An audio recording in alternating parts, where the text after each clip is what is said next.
I want to take you to Bolivia. It's December 2025. I'm sitting there, somewhere between 3,600 and 5,000 meters of altitude, and I'm crying like a baby. I'm gibberishing words that my boyfriend can't really understand, and it's as if I opened my brain like a jar, I turned it upside down, and scattered all the pieces on the table. I'm looking around wondering, what is happening? Why am I crying? Why can't I make sense of what I'm feeling, of what I'm saying?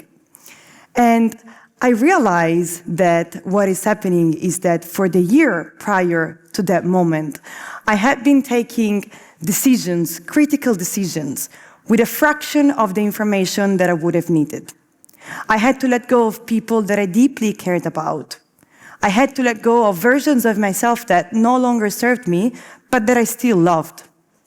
I'm the founder of an early-stage startup, and when you say that you want to become an entrepreneur, everybody tries to warn you. You read all the articles, and they all tell you it's gonna be hard. You're gonna be lonely. You're gonna have to confront pieces of yourself that you don't know about and that you won't like. You nod along, and you pretend you understand. But you only really get it once you're living it. So here I am in Bolivia, all the pieces on the table, with finally the opportunity of doing something I have avoided for far too long. Looking at them and trying to make sense of what is happening inside of me. Right before leaving for Bolivia, I was listening to a book. It's the latest book of Brené Brown's. It's called Strong Ground. And in the book, she introduces us to a concept, which is living above or below the line. When we are above this line, we can either be a coach, a creator, or a challenger. When we are below this line, we are a hero, a victim, an oppressor. When I read the descriptions of the roles above the line, I thought, well, that's me on a good day. When I read the description of the roles below the line, I thought, well, that has been me mostly every day for the past few months. There was one role in particular, the hero. It's the one that shows up and says, nobody understands me, nobody gets me, nobody cares as much as I do, I'm gonna do it all by myself. These words I have said many times in meeting, by myself, to myself. So I realize it's true. I am living the hero life, which means I'm below the line. And what is the line, you might be wondering? The line is fear. When we are above the line, we are riding, we are aware of our fear. It doesn't mean we're not scared. It means we are driving a car and fear is sitting right next to us. When we are below the line, fear is driving us. We're basically in the trunk of the car. We have no idea what we're going and we're just being kidnapped. So fear is driving and we don't know, okay, we're going. I don't know what we're doing. And so I realized if I'm the hero, it means I'm below the line. It means I'm scared of something. But what am I fearing? So as a good engineer, what I tried to do was finding a scientific way to find out what I was scared of and what was driving me without me even knowing. So I start from a top-down approach. So I'm like, let's come up with a few hypotheses. What could I be scared of? First thing that comes to mind, I'm a startup founder. Majority of startups fail.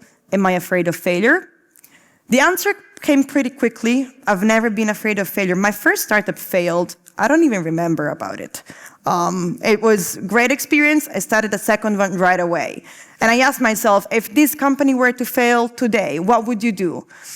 I would probably feel very proud for trying and do another one. So no, I'm not afraid of failure. So I go into the second hypothesis. Am I afraid of disappointing people who sacrificed so much for me to be here? My parents. The answer also came pretty quickly, not only because my parents always repeated to me and my brother that there was nothing in the world we could do to disappoint them, but also because I was the first one in my family to go to university. So everything that happened after that is kind of a bonus in my life. Nobody expected it, so engineering, big tech, startups, it's all good, whatever happens. So no, that cannot be it. So I ran out of hypotheses. So I had to do something else entirely, which was, let's try the bottom-up approach. Let's see if I can identify some of the triggers that triggered these very strong emotions over the course of the past few months and see if I can spot a pattern and see if something comes up. Luckily, I've been triggered quite a lot in the past few months. I've been told by an investor that I should be less of a bitch, be a bit softer. I've been told by someone working in my company that women are by nature less entrepreneurial than men. I've been told by a friend that I am aggressive because I try to defend myself when somebody told me that I was incompetent without even knowing my surname, basically, or nothing about myself. I've been walked out on by a friend. And when I look at all these things together, I did feel very strong emotions, but I didn't feel anger or I didn't feel sadness. And that's the sneaky part about fear. It doesn't knock on the door and say, hey, I'm fear. This is what we're scared of. So it's really hard to identify how it comes up. It can show up in different ways for each one of us. What I felt in those moments was a strong feeling of injustice, of deserving. The topic of deserving kept coming up. I kept saying, I don't deserve, why are you talking to me? Why am I the aggressive one? This is unfair. Or when the investor said you should be softer, I was like, why does this matter? Can we look at my business? It's going great. Why do you care about if I'm soft or not soft? So this topic of deserving, of injustice kept coming up. And so when something comes up a lot, you know it's a pattern, you know you need to deep dive.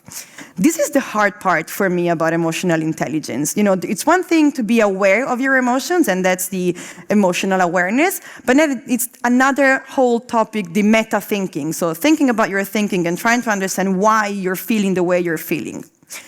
So I had done a lot of research about triggers, and I know that when something is so strong, it's because one of your core beliefs is shaking. So if something triggers you, it's because there is a belief that you have that is under attack. You don't know if it's true anymore. You don't know how to live in a world where your beliefs don't stand anymore, because your beliefs are what your whole identity is made of. So I started thinking, what is the strongest belief that I have? Because that must be the one under attack, because, I'm not making sense anymore. And that answer also came pretty easily. I've always believed one thing my whole life. It doesn't matter where you come from. It only matters where you're going and the amount of work and courage that you're willing to put in. This belief was fundamental in my life because when I was 11 years old, I got offered a scholarship for a private school. And when I entered the classroom, I went from a world where we only knew plumbers and electricians and hairdressers to a world where my friends' parents were members of the board, partners of PE funds, or politicians. And so for a few months there, again, I was 11, I was like, I don't know how to walk in this world. I don't know. Not me. I'm an intruder. I mean, somebody will call me out at a certain point and be like, what are you doing here? So at that time, I had a choice to make. I could be envy of the people around me, or I could be curious. And that choice, I chose to be curious, shaped the next 15 years. I never believed there was something I couldn't do. I never believed there was something others could do that was out of my league. So you can imagine, when I started realizing that this belief was shaking, how hard it felt for me. Because if this belief doesn't hold anymore, if where I come from actually matters, I don't know who I am anymore. I don't know if what I'm doing is too much. So what do you do when you are in these situations? Well, I don't know. What I do is I call my mom. So I called my mom and I told her, I think I've reached the maximum I could do. I don't know how to deal with this word. They're telling me to be less enthusiastic, to sharpen my edges. That's not me. I'm a powerhouse. I need to be a powerhouse for me to work. And my mom said something that stayed with me because I was expecting her to say, but that's not true. You could do whatever you want. Just go on. Instead, she said, I think you're right. It is true. This is a different world. You don't have the tools. You don't know how to play the game, but I think you can learn. I think you can spend some time understanding what's the best way for you to go forward, and then you can build from there. It sounded logical, but again, you talk to your mom. You don't listen to your mom, so I went on thinking this is impossible. Then something happened, which was really curious. I had recorded a podcast episode. And this seems like 10 years, by the way. It was just a few months. But I had recorded a podcast episode that came out.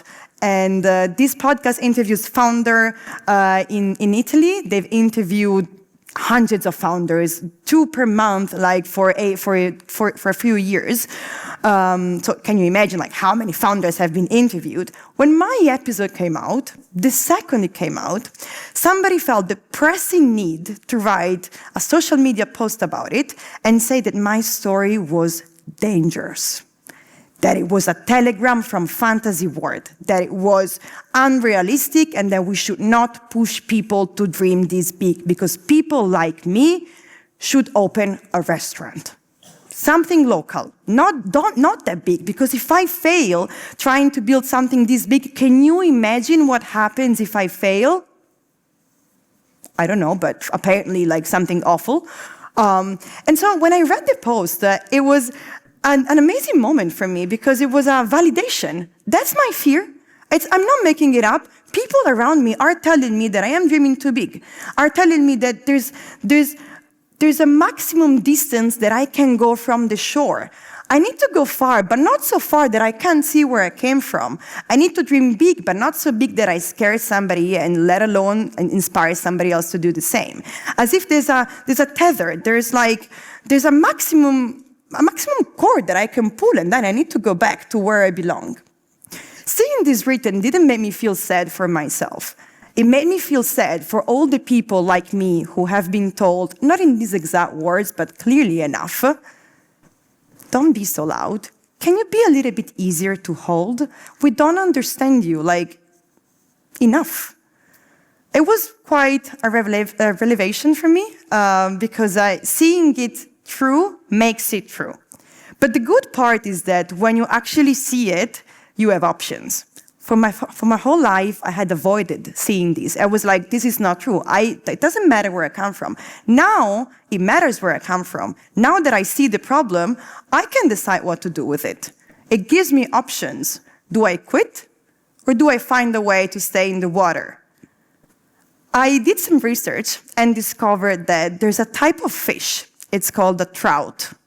And they are quite peculiar because fly fishermen always know where to find them, because they have by nature to basically go upstream. But they don't do it head on. They're so smart that they can study the current, they can geometrically understand where the soft pocket of water is, and they go there. So basically, they make the most out of the turbulent water and they use it at their favor to move when the current doesn't see it. This, for me, was so smart. And then I realized there's another type of, person that is able to go upwind. And it's, have you ever heard of kite surfers? Wind, the very force, brutal force that should bring them down is what they use to rise. And so I realized, there are options if you realize that the current exists. And the current exists. Some of us get in the water and the current is pushing them, it's favoring them, connection, capital, however you want to call it. Some of us get in the water, we work just as hard, and we keep being slapped by waves. It's true. But because I know that this happens, I can decide if I want to be a trout, if I want to be a kite. There's a million other options that I could have, but that decision is mine to take.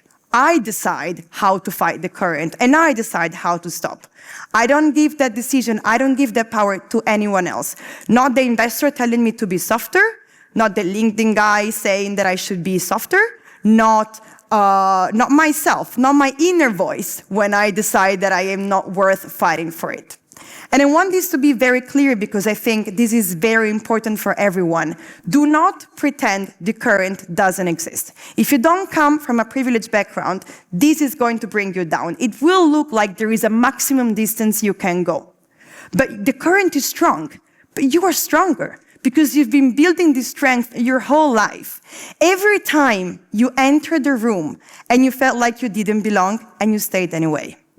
Every time you entered the room and everyone else thought you didn't belong and you stayed anyway. That's how you build your strength. So my deepest desire is for all of us to keep entering those rooms because it's with our presence that currents turn into movements that change the world.